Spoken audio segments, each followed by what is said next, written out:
This is Hannibal here from thehannibaltv.com. I've been doing these reviews of WCW attendance, and after watching an interview that Vince Russo did this week with reporter Vinny Vegas that aired on the Hannibal TV, which was one of the better shoot interviews I've seen him do in recent years, I thought I would go back and look at Vince Russo's first run as WCW writer beginning around October 18th, 1999, and ending around January 10th, 2000.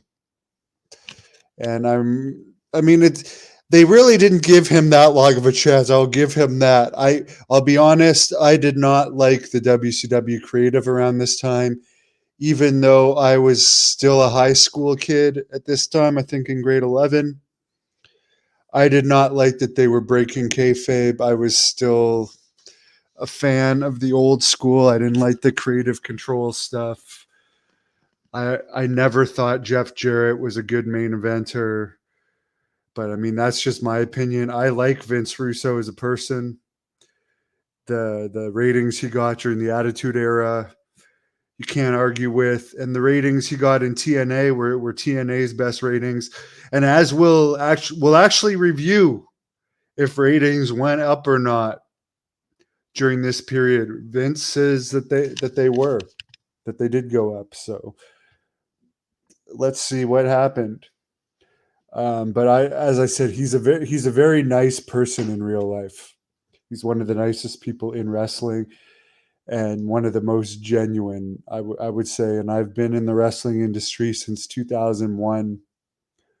I've interviewed about 300 wrestlers. I've been a wrestling promoter from 2006 right up until now. I've promoted over 150 wrestling events. I'm also a reporter, so I know a thing or two about who's an asshole or not in wrestling. If you agree with his opinions or not, that's one thing. But as a person, he's not a bad person. So let's start. And this isn't really fair because October 18th, 99. We're gonna start from there. I mean, obviously, he he's just getting started. But October 11th was the Nitro before he started. That did a 2.6 rating. Great considering these days, but we're in a different era. There's a lot more stuff to watch these days and a lot more ways to watch stuff these days. It's interesting, and I've got these figures from the Wrestling Observer. Dave Meltzer was actually very neutral towards Vince Russo. This is what Meltzer writes in the October 25th Observer about Russo. Quote, I'm not even sure that Russo and Ferrara can save WCW. They are obviously experienced writers with track records, but WCW is still missing what WWF has. Wrestlers who can act and do interviews. Most WCW wrestlers who are good on the mic are the same ones that shouldn't be getting pushed because they're older. The oversaturation of wrestling is already here. It wouldn't surprise me to see the ratings for all the shows start to consistently drop. End quote. So even Dave Meltzer is saying here that because I mean they have WCW Thunder, WCW Nitro, WCW Raw, SmackDown, Livewire, Heat, ECW on TNN, WCW Saturday Night, WCW Main Event. There's tons of wrestling, right? Much like it is right now, oversaturating. Um, and interestingly enough, and Hogan, I think, was gone from WCW for this period. This is before Vince even really starts. Here's what Meltzer says about Hulk Hogan, quote, apparently Hogan was the one that came up with the idea to put together the program where management wants him out, a la Steve Austin, as a way to get over stronger as a face. playing it up to everyone as a shoot, and Russo and Ferrara went with it, end quote. So there we go. Before even it all starts, Hogan is written right here in the Observer that it was Hogan's idea, and we know Hogan had creative control to play up management disagreeing with him. So let's start at Vince Russo's first Nitro in Power, October 18th in Philadelphia. There was 7,413 in attendance, 2.63 rating. Halloween Havoc happened October 24th in Vegas, 8,464 paying. Goldberg pinned Sting on that show. Thunder, October 21st, did a 1.89 rating. WCW did a house show in Oakland, California, October 22nd, 3,697 in attendance. Ric Flair and Bret Hart beat Sting and Lex Luger in the main event of that one. WCW Nitro from Phoenix, Arizona, October 25th, did a 3.1 rating, 9,630 in attendance. Bret Hart beat Bill Goldberg to win the title on that one. WCW, October 28th in San Diego, California. Over 5,000. WCW Thunder, not Nitro, in San Diego. Over 5,000 in attendance, 2.2 rating. Just so you guys know on this, it didn't seem like overall they consistently reported on the Thunder taping during this time. The main event of that one was a four-way featuring Sid Vicious, Conan, Saturn, and Benoit. November 1st, WCW Nitro in Minneapolis, 8,362 in attendance, 3.2 rating. Meltzer says from a booking standpoint, this was the best Nitro in a long time. Scott Hall beat Sid Vicious in the main event of that one. So again, at this point, Meltzer is neutral towards Russo. Then November 8th, Nitro in Indianapolis, 9,922 in attendance. Still getting good attendance numbers here. 3.13 rating. Four-way ladder match in the main event. Hall beat Bret Hart, Goldberg, and Vicious to win that one. The U.S. title was on the line. There was a WCW Saturday night taping, November the 9th in Champaign, Illinois, with a very good crowd, 4,261. Horrible main event here.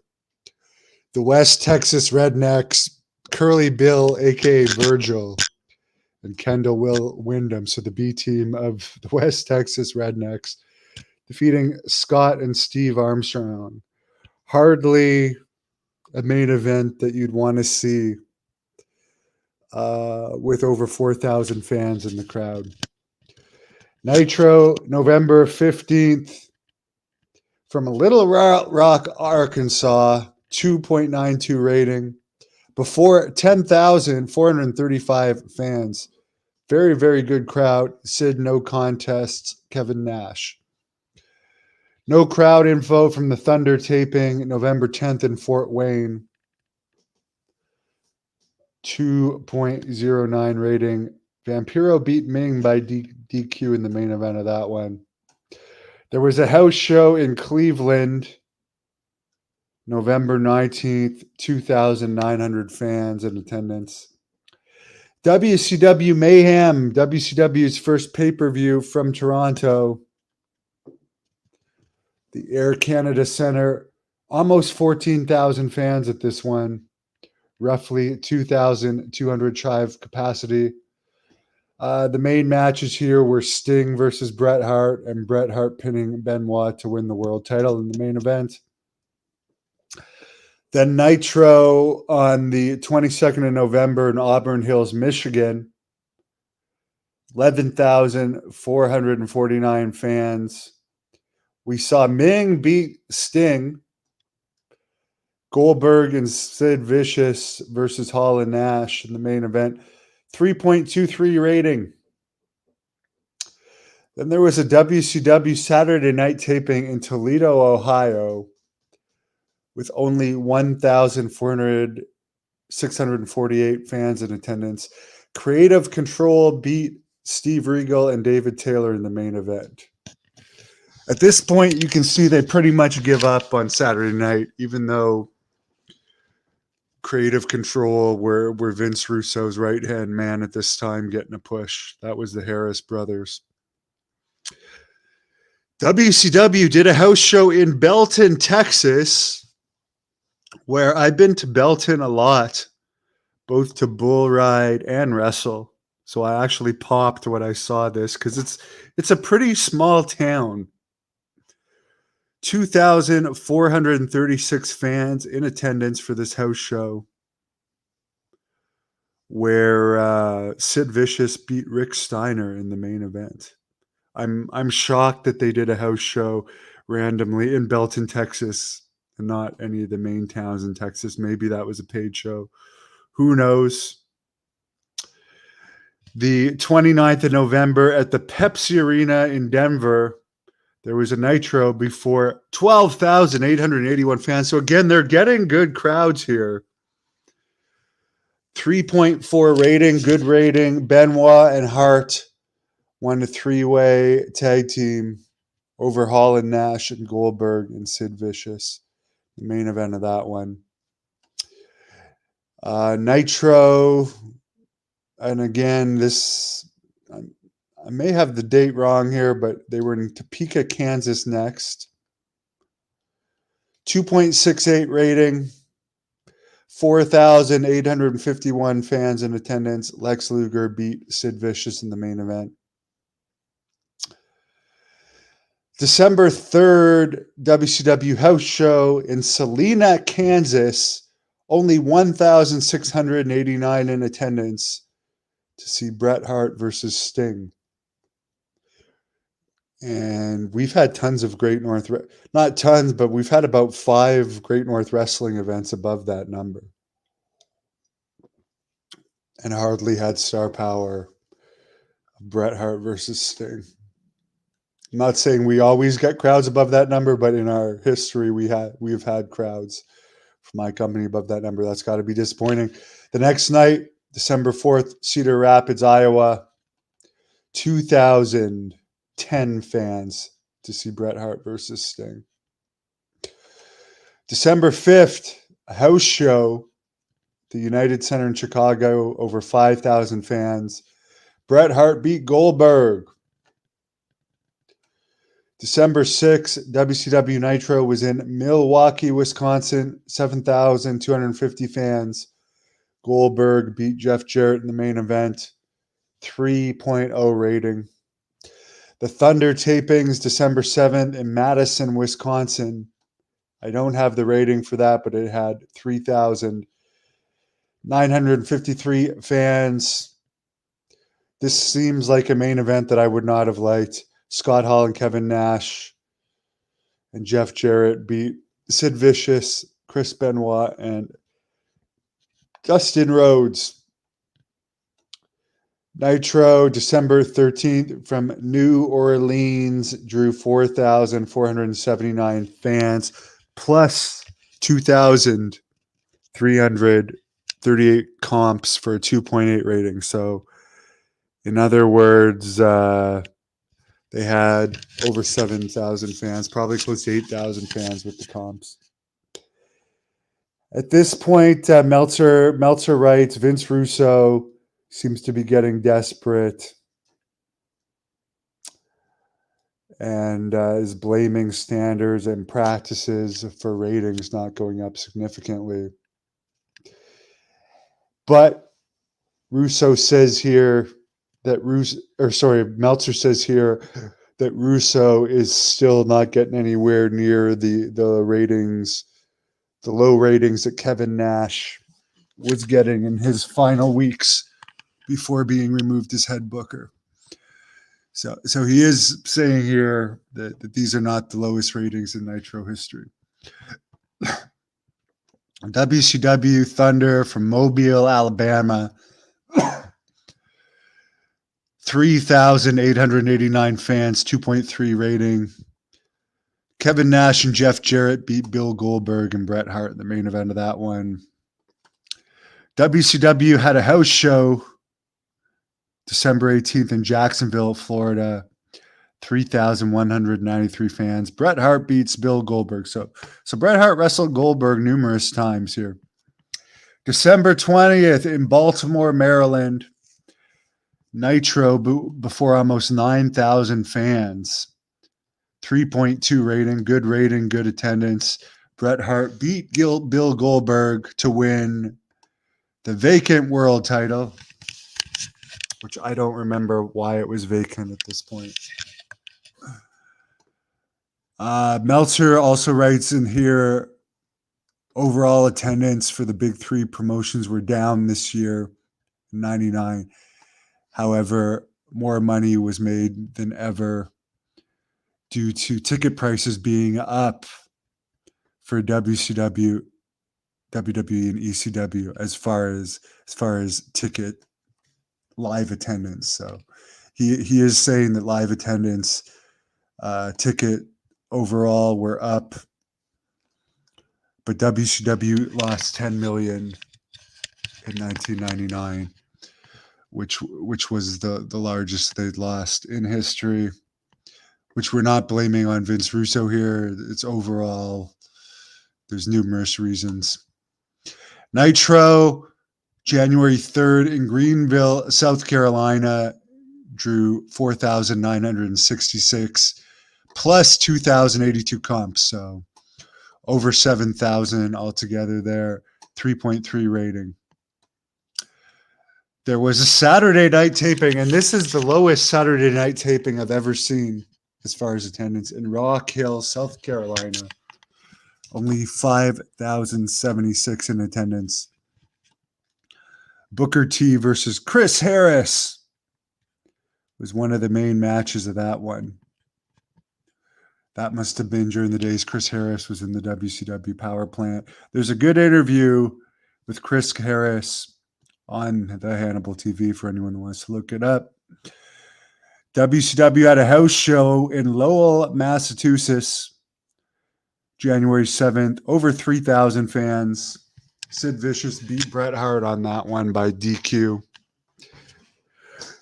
The 7th of January, they were in Utica, New York, a town that I've been to numerous times, driven through. Not too far from Ottawa, Ontario here.